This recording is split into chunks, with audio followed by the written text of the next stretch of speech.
کوچنی یار محمد په شرنه ښار کې د خلکو بوټونه رنګوي.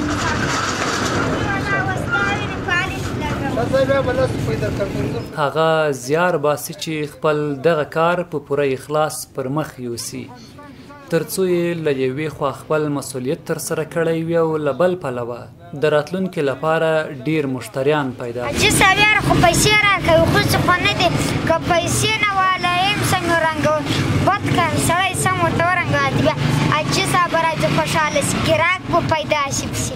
وروسته له هغه چې د یار محمد د ژوند کار او غربت کیسه د ټولنیزې رسنۍ د یو فعال لخوا په ویډیویي بڼه خپره شوه نو یو شمېر هیوادوالو او خیریه بنسټونو یې مرستې ته راودنګل. ځینو یې تر اوسه ژمنې کړې خو یو شمېر هغو بیا مرستې ورته رسولې هم دي.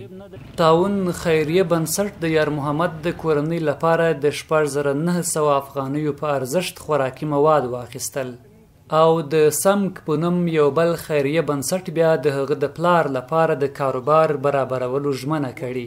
سمک یا د افغان میندو او ماشومانو د خوندیتوب ټولنې لخوا د 15,000 افغانیو واده شوې ده چې د دوی طرحه د یار محمد پلار ته د ورکوټي دکان یا ټاپرۍ جوړول دي. موږ تقریبا د شاوخوا 6,900 افغانیو په ارزښت خوراکي او غیر خوراکي توکي ورته واخیستل. د یار محمد پلار د خپلې بېکسۍ او سخت کار کیسه راته کوي. چې نه سره کېږي نو همګله نه سره کېږي ښه پوهېږې نه سره رسېږي ته مجبوره شوم اتې مال زه سعید تاسو دغه کار وکړئ زه به دغه خټې درته کوم تاسو دغه کارونه راته کوئ. دغه نږدې عمر خوړلی ژمنه کوي که له اقتصادي اړخه لږ هم پر پښو ودرېږي نو په غبرګو زامنو به د کار پر ځای زده کړې کوي. که هېوادوالو له ما سره دغه لاسنیوی او دغه هغه ما وکړله همکاري نه دی زه څه کوم خو دې له زده کړو نه بیا برخې کوم خو زه خو وساتې نه کېږي ورته مجبوره یم ده کې م پړی اچولی په بل کې م اچولی. خپله یار محمد ارمان لري چې منظمې او رسمي زده کړې وکړي او په راتلونکي کې خپل مور پلار کورنۍ سیمې او آن هیواد ته خدمت وکړي. زه خپل دا ارمان لرم چې لا ډاکټر سم لا انجینر سم لا ملا سم زه خپله دغه ارمان لرم.